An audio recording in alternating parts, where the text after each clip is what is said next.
Welcome to the Informed Pregnancy and Parenting Podcast. I'm your host, Dr. L.A. Berlin, and I'm joined by two fabulous guests today. Blyss Young supports families on their parenthood journey as a home birth midwife. She's also a childbirth educator, placenta encapsulator, and a natural birth and family consultant. Welcome back. Thank you so much, Elliot. It's been forever. I know. And our other guest today is Ashley Williams. She is a wife, mother of two, and film and TV actor. And she's also a trained labor and support doula with quite a bit of an experience, actually. What, are you surprised? Because I have several friends who are actor doulas, and they don't have quite a bit of experience on the doula side. Yeah, well, that's all I did for a while. Right. But that's why my surprise. Mm-hmm. Usually, like, you're an actor and you like get really interested. You might think I'm more successful an actor than I am. Because I could not be an actor and a doula at the same time. I wasn't good at it. I think that's why it's hard to do both at the same time. Yeah, I couldn't do it. So I wasn't acting. When I wasn't acting, I was a doula, and there was a lot of time when I was. You went to a lot of births. I did. Yeah, I didn't. I was surprised when I found out it was in the 50s. 52. That's a lot of births, even for 54 if you include my own. I gotta just tell you, a lot of my doula friends have not or not. Well, they need to step it up. I know. You've thrown it down. We did a podcast with you that was about dystocia. We talked about so long ago. Yeah, it was ages weird. ago. Mm-hmm. And you talked pretty openly about your first birth experience and how Gus, your little guy Gus, his head came out, but then his shoulders got stuck, and all these different heroics that took place, maneuvers that took place to help bring out the shoulders, and everybody was okay. Mm-hmm. And then on your second baby, you had a hard time finding. You decided to have the baby at the hospital, but you had a hard time finding an obstetrician who could really get behind you and support you. And then you traveled around the United States from being a crazy person, which you were long before you had kids. But it's you traveled from New York to Hawaii, and then eventually Los Angeles, where you had your baby. That just kind of flew out of you. No long pushing. It was wings no included. Yeah.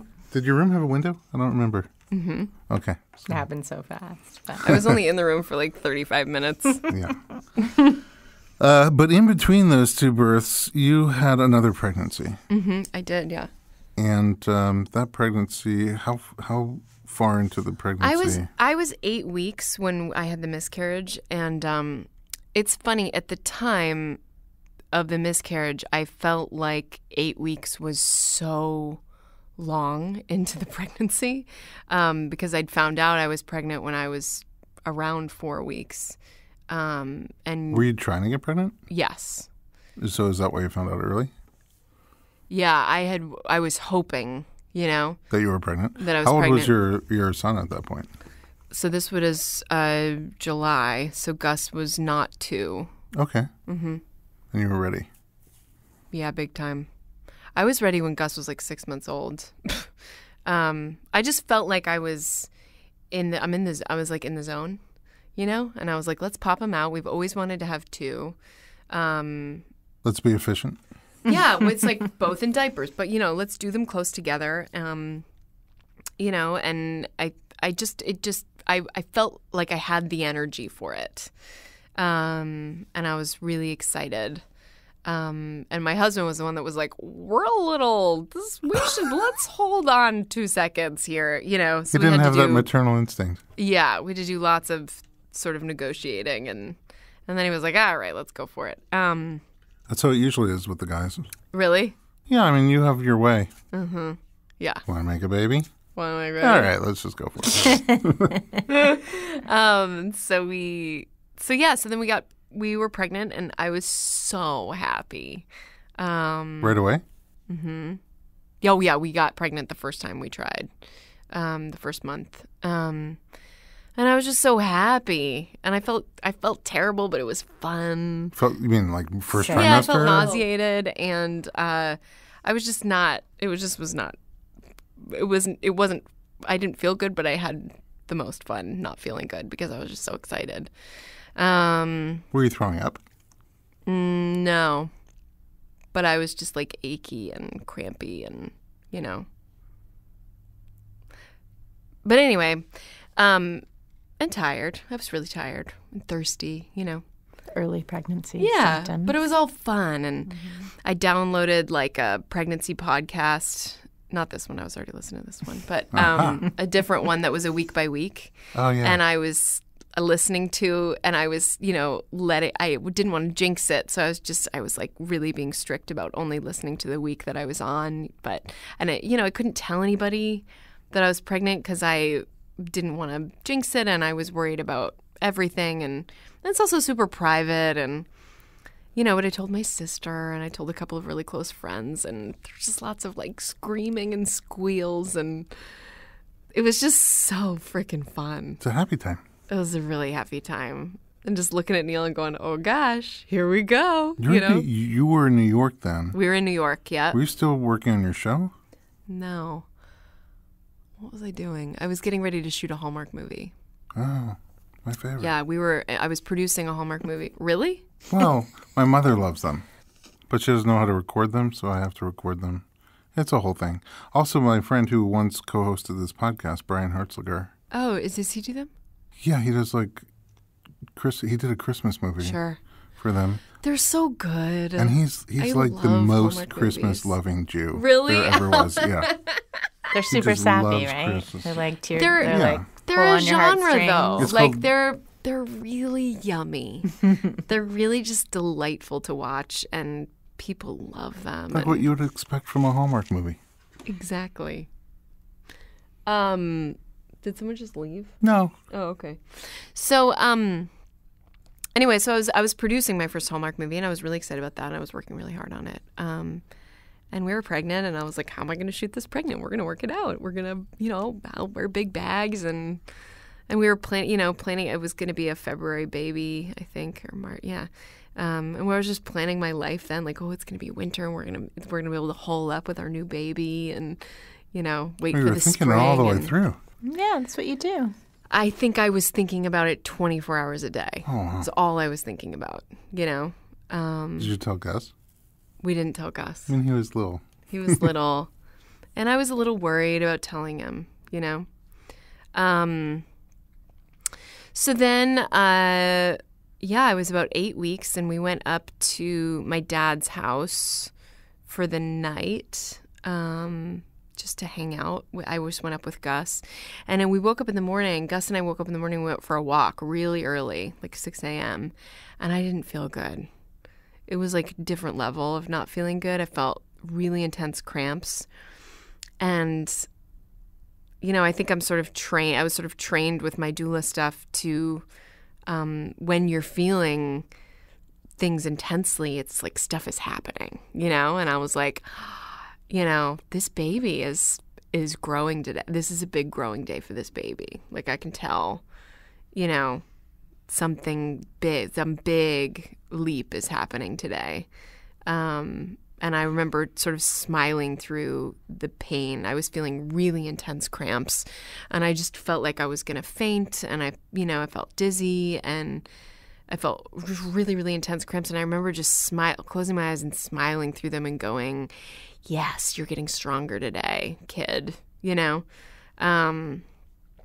And I got home to New York, and I was like, I think I'm hungry. I think I need a lot of calories, That's what's going on. I'm not feeling good, and I'm just hungry. And Gus is obsessed with pizza, obviously. So we were on the line for the pizza area, and we were he loved looking at the fire. They've got like a big open fire. Where are you? At Whole Foods. Oh. And they have a fire at Whole Foods? Yeah, they do, on the 96th Street in Columbus. Oh. There's like a big sort of hearth to do their pizza. Oh, that's where they make the pizza on the fire. You gotta pay attention. Well, I didn't even know you were in Whole Foods. We're in Whole Foods.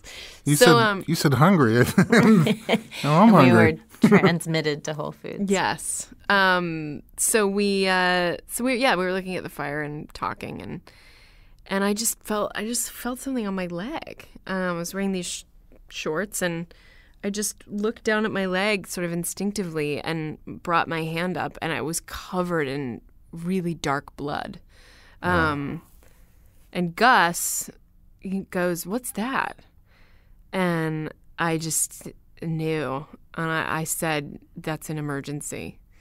And I texted my husband, I think I need you to come home from work. And did your heart sink? Well, my heart sank, but then I was immediately like, oh, it's spotting. Mm-hmm. You know? Mm-hmm. Oh, that's what, I didn't have this with Gus. That's what this is. This is spotting. Mm-hmm. Okay. Well, I can, Neil should probably come home, but I'm spotting. That's all, and I got up to the apartment and he came home and I was like, you know what, I'm spotting, but I do feel super duper dizzy. So I just want you here because I have Gus with me and I'm going to lay down. And I texted Carol Mulhan, who was my midwife when I was pregnant with Gus.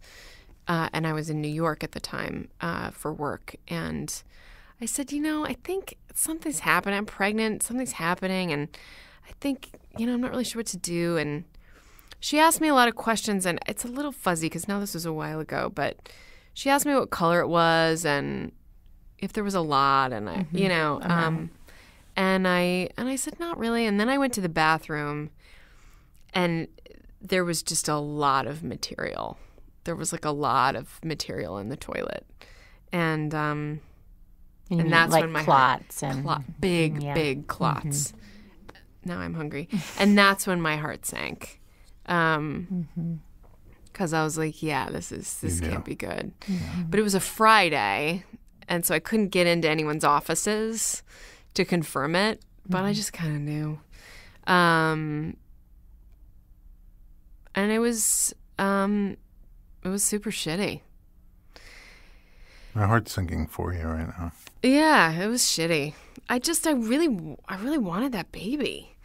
And I had seen forward to the life of that child, And listen, I don't think that baby was supposed to be realized. I think something was wrong, and that comforts me to this day.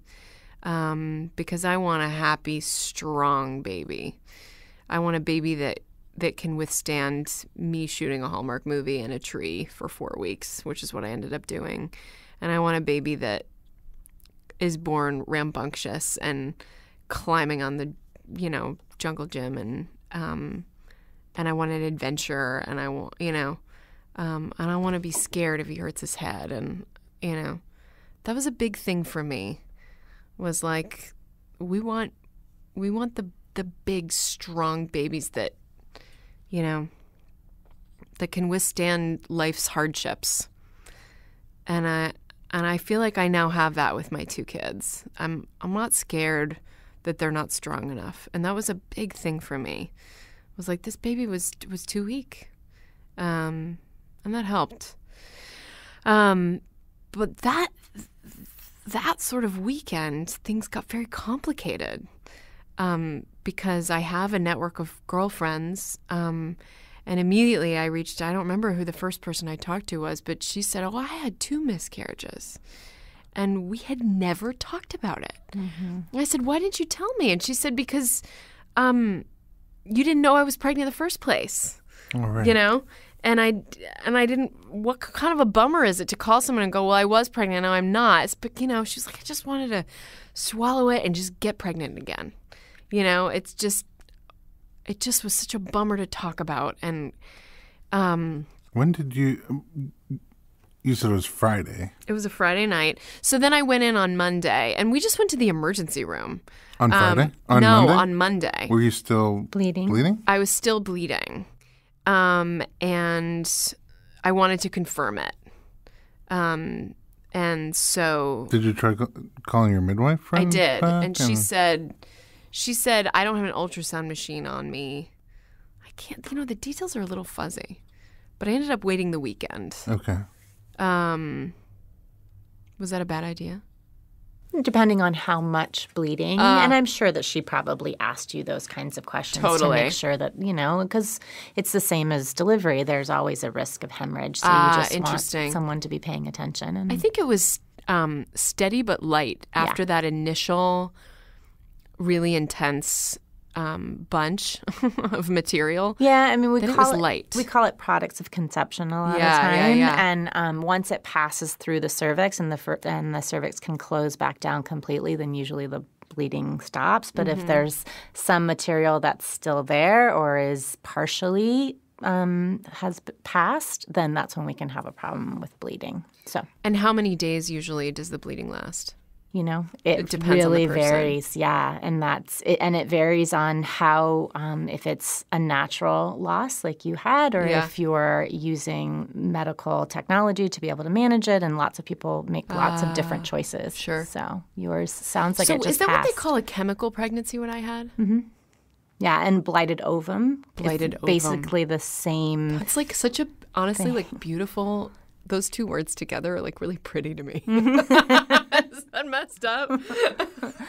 I mean, I don't know if you never saw a heartbeat. You didn't ever do any of that, right? Because it was too early. I just did. So it's hard to know. I peed on a stick. Mm-hmm. Yeah, because blighted ovum really is like the sac and the placenta starts to develop, but there really isn't. Inside. Yeah, anything there. Yeah, that could definitely, definitely be what was going on. But yeah, I thought the term chemical pregnancy is like you get a positive pregnancy test, but there's nothing really going on there. I thought it comes from fertility treatment, but I could be wrong. I don't think it always comes from. I think they're synonymous terms. Blighted ovum? Right. Which means that there's not actually a fetus.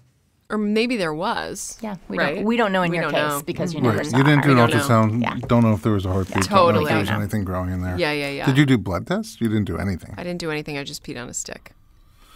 You were pregnant and you had a loss. Yeah, totally. You planned for a baby. You prepared for a baby in your heart and your life. But it's funny because in hindsight, I'm like, 8 weeks doesn't feel that far. But I remember going for a month. I didn't feel well. I was managing pregnancy symptoms. I was kind of feeling like a warrior, and I was also going, okay, like, let's look at our finances and let's figure out if we can afford this and where are we going to put him, and practical. You dove in. Totally. Yeah. Which I think I think was just, natural and responsible and, but anyway, I was most fascinated by where to go with the feelings because I didn't want to tell a bunch of people that that this had happened because I felt broken. Like I immediately was like, how did I ever conceive Gus? That feels like a miracle that I had a whole pregnancy and then I gave birth to a human. I can't believe I did that.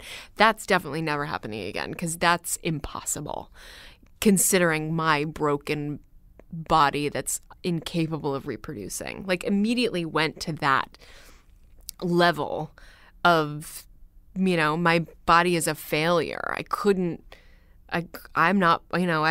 carry that, I can't express the broken feeling. Do you feel like your body let you down? I let the baby down was worse. It was I failed you, spirit. Yeah, being, I think a lot of women do blame themselves either in that way that you're saying where it's something my body just doesn't work or I must have done something. I drank early in the pregnancy. I was too active. I didn't accept it into my heart. I mean, there's lots of ways that women can, like emotionally. It's your fault. You blame yourself. Yeah. Oh, absolutely. Yeah. But the reality is that 1 out of 3 pregnancies are losses. We lose conceptions. Right. So, but, but I think also terminology is a big deal. And even the word loss sort of sounds like you did it. You lost this baby. Yeah. There was a lot of words. I wrote an article for people.com about it and mentioned that the words associated with miscarriage were I can't remember exactly what they were, but it was, unproductive, failure to, failure is a big one. Yeah. Failure was big, and they were all things that just led me to feel that way, and they were all from the medical perspective. The sort of diagnosis was, you couldn't hang, and you can't come to our party now. Was the feeling I got. You failed. It's I don't know a better way to say it, but loss just seems like, I don't know, to me, and I'm not personally affected by it in the same way that you ever could be. Our first pregnancy, which took a while to happen, we went in, we were so excited when it took well over a year. And we were young. We must have been 20, I must have been like 27. And my wife was younger, 25, maybe even earlier. And we saw the heartbeat. We were very excited. It was finally our time. A lot of our friends had already had one or two babies during that time. And we went in for the 11-week checkup. And the doctor, when she took out the ultrasound, we were so excited to see the heartbeat again. And the doctor took out the ultrasound, and she's probing around, and you could see her face not doing well. And she didn't, it was, the problem is she had no idea how to tell us what she saw. Oh.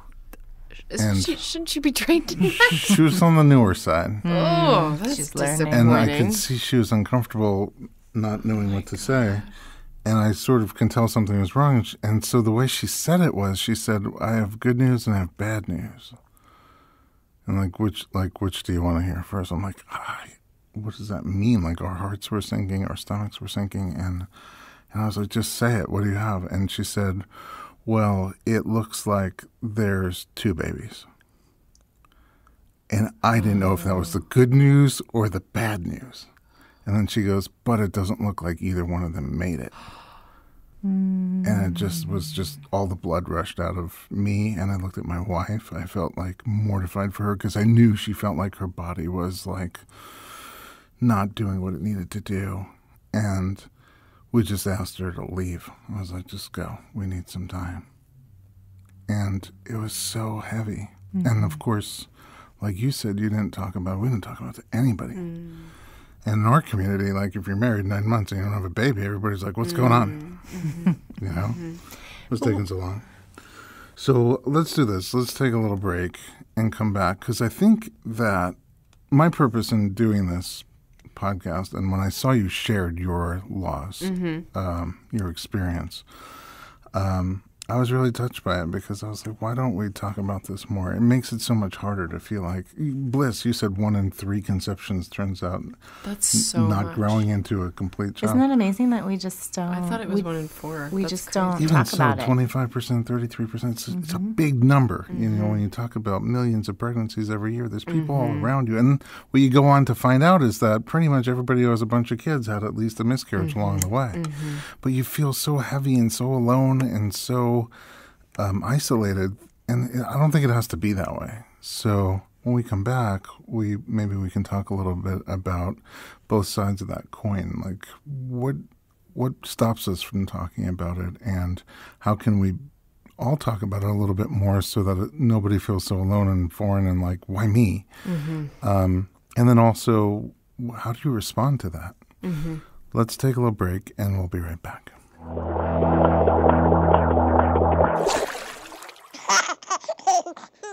If you're looking for the perfect baby or toddler gift, you've got to check out My First Year's online collection of clothing, toys, accessories, and more. Every adorable item can be personalized with the child's name for no additional cost.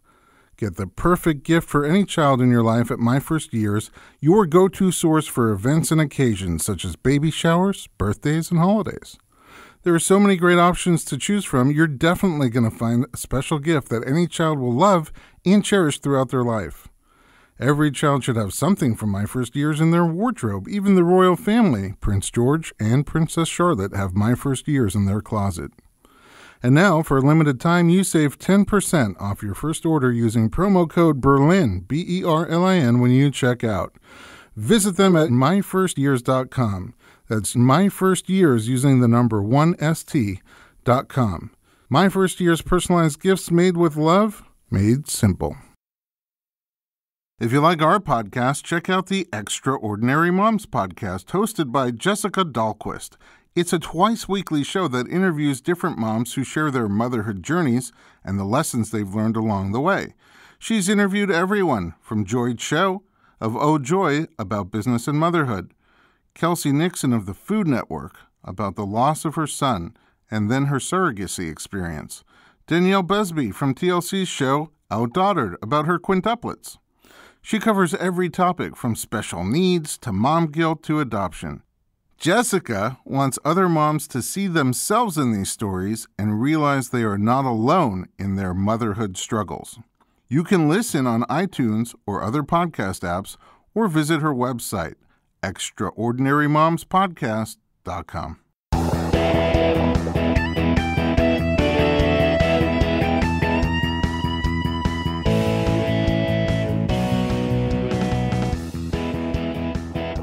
Welcome back to the Informed Pregnancy Podcast. I'm your host, Dr. Elliot Berlin. I'm here with two amazing guests, midwife Blyss Young and Ashley Williams, who once again is sharing very openly and once hungry. Again is hungry. We did notice everything that happens for you makes you hungry, that's why I feel like I relate really to like you. my food. I love food. That's I think the only thing we have that much in I'm working common. on a TV show right now called Taste Buddies. I'm developing it, cute. and it's all about cooking with kids. Yum. Oh, reality?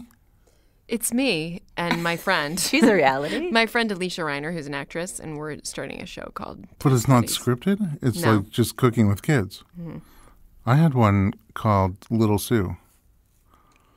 Are you kidding? It's like Chopped. Uh-huh.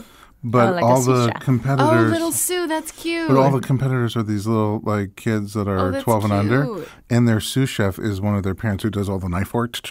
Smart. Yeah, Little Sue. Mm-hmm. But it's really like Big Sue. I love that. I love that idea. I think that we should eat at the next podcast. But that sounds we all terrible love on food. microphone.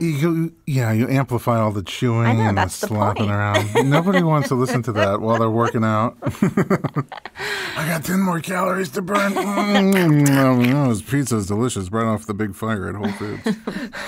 The big fire. All right, so we were talking about miscarriage and especially early miscarriage. I think, Ashley, you were talking about how like you don't want to tell Gus, you don't want to tell your friends. I mean, you don't want to jinx it. No. But you know, that first trimester is sort of the woodsy period where you're figuring, the baby's sort of figuring out, is it compatible with life or not? Really, like, one of the most unjust things about pregnancy, I think, is that when you most need the seat on the subway or for someone to, like, help you out with your luggage, it's those first 3 months when you're not showing. And by the time you're, like, 7 months and you're on the subway, everyone's like, oh, take the seat. And you're like, I don't need you now. Yeah. I needed you back then. Where were you? You know? Well, you should get a shirt. Yeah. When you're newly pregnant? Yeah. No. Announce you don't it. want to tell anybody. Whose fault is that? Well, see, this is my point, actually, is I do think newly pregnant women, even though I know it's personal, I would encourage. In hindsight, I wish I'd told more people about the miscarriage and about the pregnancy. Well, I think it's very personal because I know a lot of people, too, who, announced it and told lots of people, and then it was really hard for them to go back later and have to tell all those people. But why is it hard? Like, I mean, it's hard, like, why? You mean it's hard because you have to tell the story over and over and over again? Right. Yeah, you have to go through it. And some people, but I think just like everything that we talk about on the show, I think it's a very personal choice. Absolutely. And I wish it's that I'm talking for me. Yeah, personally. that we should be really informed. And I think that's a great perspective, is that some people may want more people there to walk them through this journey and to feel like you're sharing it with people. And other people, really want it to continue to be something that they don't have to talk to everybody about. Absolutely. Because, you're talkative, you're outgoing, you like to connect with people, and other people are very private and shy. So then the question becomes, how do you normalize miscarriage? Because I do feel like in general talking about things and with honesty often helps normalize things. But, it's complicated because you don't want to be cavalier, like, well, I'm pregnant, but it's just cells dividing, whatever, because it's a life and it's a big deal. But at the same time, I think talking about, a miscarriage and saying like, yeah, this just happened to me. I mean, I was big on like, if I started saying like, well, I had a miscarriage a couple of weeks ago, and I would see people's faces just fall. And then I was embarrassed. And then I felt bad for myself. And you know what I mean? It's like, I don't know how to navigate this. It's very complicated. I think normalizing miscarriage or taking away the misconception, that's a terrible word to use. That should be the name of this Misconceptions. I mean, it's sort of easy to laugh about it, and for all of us, for both of us, it's in hindsight. But and we had more kids afterwards, right? But it is a missed fact that people assume the number's really small. Once you get pregnant, this is going to turn into because you see babies everywhere you go, and you go, all these babies were conceived. I remember thinking about it because you'd read sometimes in the newspapers, some celebrity got pregnant and she's announcing it. And I'm like doing the math, and she's only 9 weeks. I'm like, how do you know? How do you know that's going to become a baby? Because we had lost, we had that loss with the twins. So well, and culturally, I think a lot of times you hear that don't tell anybody until you're past 12 weeks, and most of the miscarriages happen, or losses, or however you want to state it, happen before 12 weeks. So I think that's where a lot of times people don't announce it before that time. Isn't there a statistic about once you've seen the heartbeat? It goes down considerably, but I can't remember the actual number. But yeah, it goes down considerably once there's a heartbeat.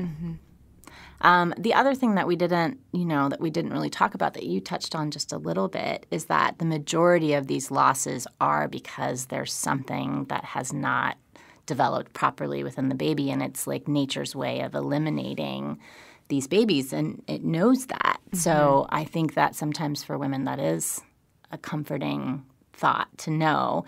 And, I work with Dr. Fishbein, and I've been there many times in those moments where, the ultrasound goes on and then it comes right back off. And I know because that means either it's a miscarriage or twins.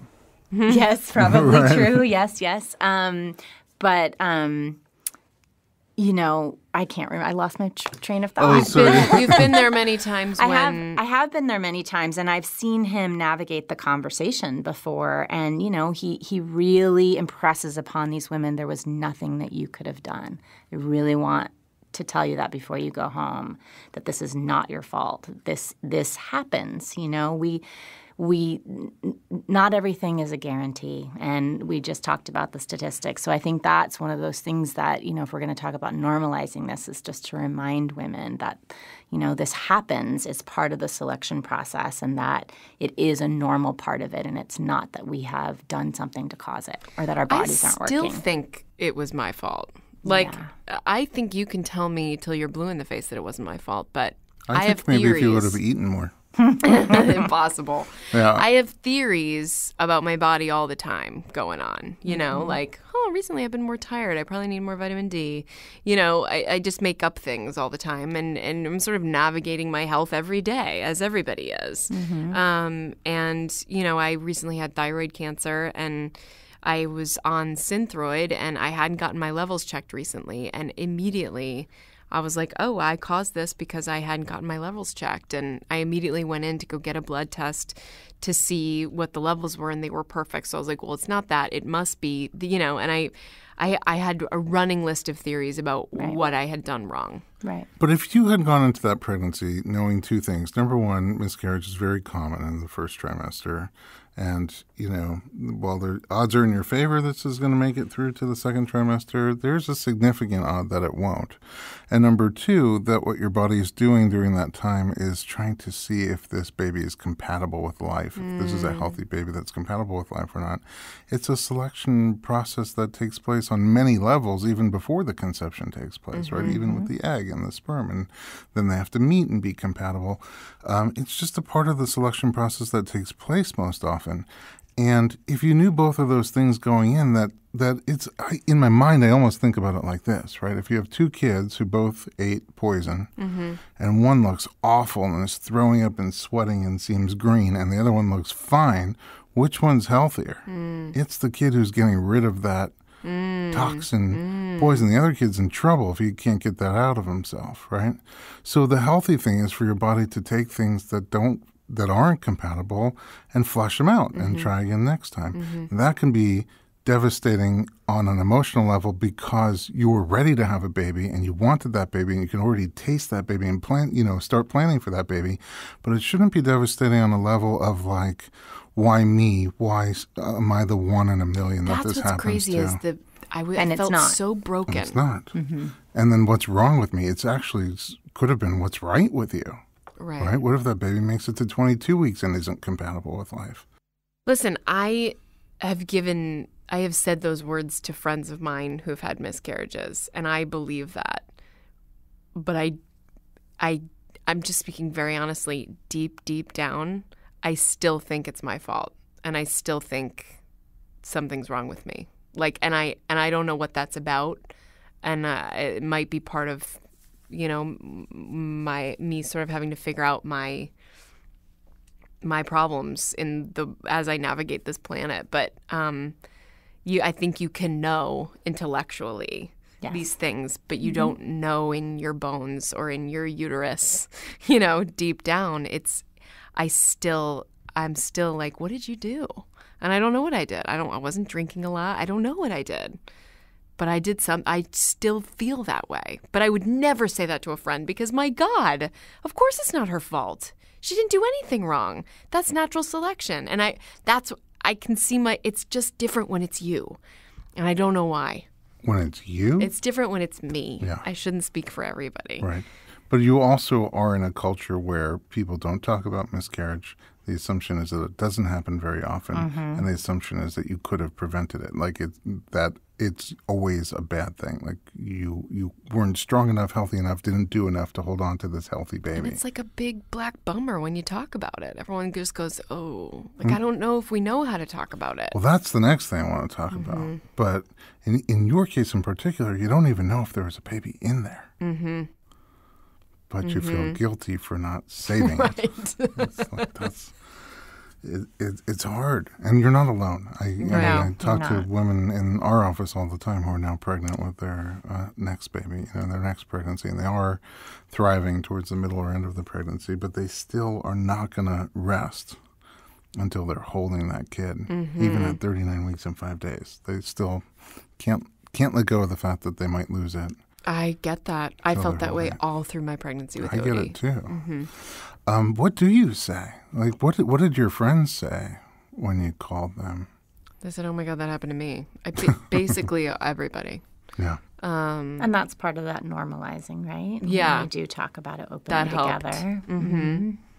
That helped, but then I was like mad at them because for not telling you. I hadn't really known. I'd known about a couple, but it was so common. And I just couldn't believe, I couldn't believe that, like, when you pee on the stick, it doesn't say, well, you're technically pregnant, but let's not get excited. Like, instead of just pregnant, exclamation disclaimer. It doesn't fit on the little screen that they have there. They should make a bigger screen. It should be Bluetooth. You should pee on the stick, and then a message should show up on your phone. It'll be like, here's a picture of the baby, too. It looks like your mother. Yeah, it was... And I also think, by the way, it was very complicated for my husband, who is the most loving, supportive human I know. I think he, as many men are, he's a fixer and hates to see me in pain. And one of the first things he said to me was, "Okay, come on, let's get you in the shower. Come on, you're all right." Which on some days that might really work, And in this moment wasn't right. And I think if I had none, he had none. I didn't know anything. No I idea. Know what to say. I didn't know what to feel. Because none of his friends had ever talked to him about it. And I think he was lost. I remember being lost. I was sad myself. Right. And I was devastated for my wife. And there's nothing you can do, I remember just being in the car and like punching the steering wheel alone after she wasn't with me and cussing. You were mad. I was mad. You were mad. I was just mad at the universe. Right. Like, why do we have to suffer like this? And if you could, I think in the moment, if you could give us a crystal ball and say, oh, don't worry, you're going to have other babies. 4 kids every other year, Was it a why me? I think there was a why me aspect, why us element of it. This is like, we're not even just at the beginning of grad school at this point. Mm-hmm. So I was far from being in the maternal health fields. I didn't know anything. And so there was definitely a YS aspect. And I was just like, why? I felt for her much more than for me. Like, why does she have to suffer like this? This is not fair. And I assumed it doesn't happen to most people. Mm-hmm. And now you know a little bit differently. Yeah, we didn't want to tell anybody. Yeah. She didn't want to tell anybody. Yeah. I don't want to tell anybody. So we just struggled with it by ourselves. I think she maybe told her sister. And so it was that, like, what was the reason behind not wanting to tell anybody? Was it feeling like the shame of, like, feeling like... Yeah, I think all of the above. It was, shame, and, like, we don't know if it'll ever work down the road. Like, like Ashley was saying, like, we broke one. We robbed that kid, in our case, twins. Mm-hmm. And we did see a heartbeat. Mm-hmm. Yeah. Oh, just one heartbeat. We saw one. The other one was, I guess, camera shy or never had a heartbeat. I don't know. We only saw one. Anyway, I don't know. There's never a right answer. I feel like when people talk to me about their experience, especially when they're devastated, my best response is just listening. Yep. Holding space.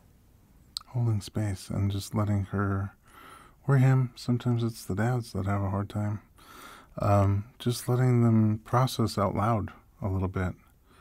And then when the time is right, especially if there is all that guilt and why I get to win the negative lottery, then to sort of explain it's pretty common and it's not always, it's not a negative thing health-wise. It could be a quite healthy thing to do.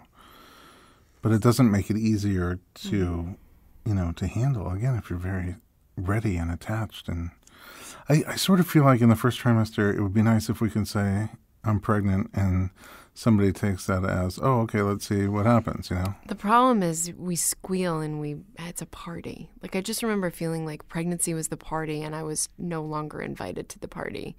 I wasn't allowed to go to prenatal meetings anymore. You know what I mean? It was everybody else was, I was no longer interesting to birth professionals. You know what I mean? I remember something else, which it just hit me.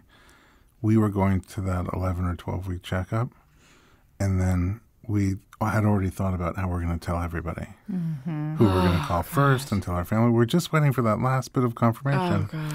We're going to go, and then it was like we were so devastated, and we couldn't even... Nobody can commiserate with us or help us emotionally because they didn't even know that we were about to tell them this great news that now we couldn't tell them. And it made it so much harder. Mm-hmm. And I don't know. I don't know if we would be the people that say, hey, look, we're 5 weeks pregnant, we'll let you know. Mm-hmm. Without the squeal, without the excitement. It's just like if it was a standard thing that was like, hey, we got one in there, let's wait and see what happens. I mean, that's what I wish I had done, just because I think it's kind of like rad, Because nobody else does it? Yeah, a little bit.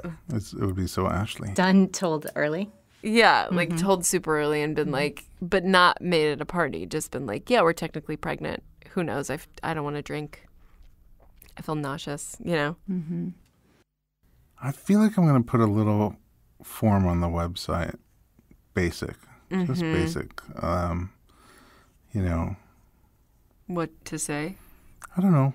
What comforted, maybe a little form, or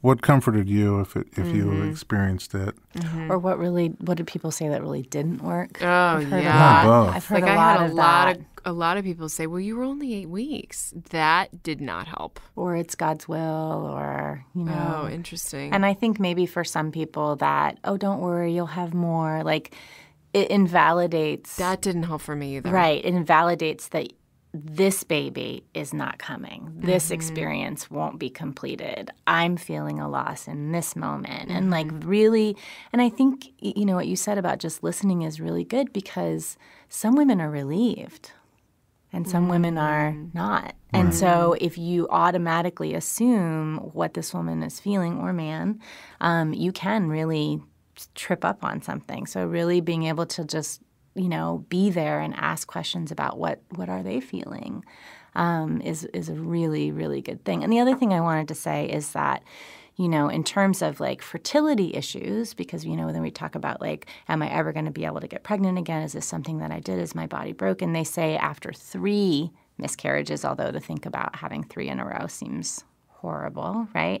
But really, after 3, then you can really know that it's something that you have to look deeper into. Maybe you could even do it after 2, but it's so common in terms of statistics that you can't necessarily assume that that after 1 or 2 that it means that there's something wrong with you or your partner and that you're actually having fertility issues. That's a good point. Yeah. Ashley, when you got pregnant the 3rd time with your second baby, how was your first trimester? I mean... Well, see, I just want to say one crazy thing. The next time I ovulated after that miscarriage, we got pregnant with Odie. It was like Holy 7 cow. weeks or something after the miscarriage. It was super fast. Did you feel ready? I was extremely surprised. And I was a little stuck on that previous sort of spirit. You know, like I was still a little bit hung up on him. I call it a him because I think I only make boys. Technically, Neil makes boys, but... Right. But I was kind of like, I was very scared that it was going to happen again, mostly. And I was also like, but what about that other guy? Like, are we just done with him? You know? Because I was still stuck on him. And I had a friend that had gotten pregnant right at the same time, and she was living in my building, and had been due it initially the exact same time. And I was watching her pregnancy unfold, and it was like sliding doors. You know, I was like, that's where I would be. But now I'm behind. Now that you said that, I remember that being more salt on an open wound. This is all so long ago for me because now we have, thank goodness, we have 4 healthy kids and they're amazing. But it's amazing. But that first pregnancy, it was we were going to tell everybody the next day, and then instead of us telling everybody, other people were telling everybody, "Hey, we're 12 weeks pregnant." And then that just was like a knife through the heart. I felt like everybody was pregnant when I had my miscarriage. And I could spot a pregnant stages. person a block away and be like, it's like a disease. Everybody's pregnant. You know, because all I could see was pregnant women. And it's just what you said. Like now they're 20 weeks and they're excited about this, and then they're having their baby shower, and you're just still having. I still have it with my friend Dana's baby, and I see the markers and I go, that's what he would be now. I still do it. Does she know? Yeah, I think I told her that. Well, she knows now. Yeah, it's hard. So then one of the other things is, you know, depending on a woman's experience, I would say that, you know, being able to do like a ritual or something sacred for yourself where you feel like you honored that baby, that soul, that experience. Oh, I want to do that. You know, that might be really helpful for women. And so, you know, that might be another thing that as we talk to people is being able to offer that suggestion. You know, would it be helpful for you for us to, you know, plant a tree or take a photograph of something or frame something or make art or, you know, gather women around or whatever would work for you. But I think, you know, what you're pointing to something that's really important for a lot of women is that it was you began a future with this baby, this soul, this pregnancy. And so just to be like, oh, that's gone, I'm going to move on. I think a lot of women have a really hard time with that because they've already bonded. Totally. Men don't necessarily write until after, although they have their own experience. But women, as soon as they find out, it's like I think when you're struggling to get pregnant for a while, then as soon as one's in there, you're just, I think for me anyway, I bonded right away. Yeah. And then seeing that little heartbeat, like it just, it's so sweet. It is just a heartbeat, but to me, I saw the whole baby. Yeah. Of course. I think that on a spiritual level, I feel like even though it's a pregnancy that may not be compatible with life, and it's sort of a good thing for your body to recognize that and expel it, I think there is something to it. It's some sort of life form that was in you, in this world through you, for a short period of time. In my mind, there's some reason for that. I don't know what it is. If it's something for that potential life to have needed to be here for a tiny period of time, or you needed to have that experience for some reason. So I think that marking that with something, any of those rituals that you mentioned, can be really and special. I had one midwife tell me that when you are pregnant with a baby, that baby's blood is in your bloodstream. DNA forever. Like to this day, I have the DNA of that. That guy in me. Yeah. And that makes me feel good. Yeah. Well, this was another important conversation. Thank you for doing it. Yeah, well, thank you guys for being here. It's not as chipper and I disagree. Upbeat, you do? Starving. As a lot of our other episodes, but I think it's an important one. And also, it's sort of important to note that we're talking about early miscarriages in the first trimester, and pregnancy loss in later trimesters is a completely different. It's different. Experience that perhaps we'll address at some point. So I am going to put a link with a little form for comments on our website, informedpregnancy.com. You click on listen and then scroll down to this episode, which I guess is going to be called Misconceptions. That's great. And share your experiences. There's one thing's clear. There's no two people are alike, and there's no right and wrong here. So we can't know what somebody else will need. We sometimes don't even know what we need. All I need is food. I'm just kidding. That would be very interesting, though, to see what people I would say. I can't wait to read that. Yeah. People, and I think post liberally. What worked, what was great, and the things that people said or did that really wasn't helpful. Yeah, that did or didn't. Yeah, all right. Thank you for listening to the Informed Pregnancy and Parenting podcast. Share us with your friends so they can be informed as well. And visit us online for access to our blog documentaries and other pregnancy and parenting resources and the conversation about today's episode at informedpregnancy.com.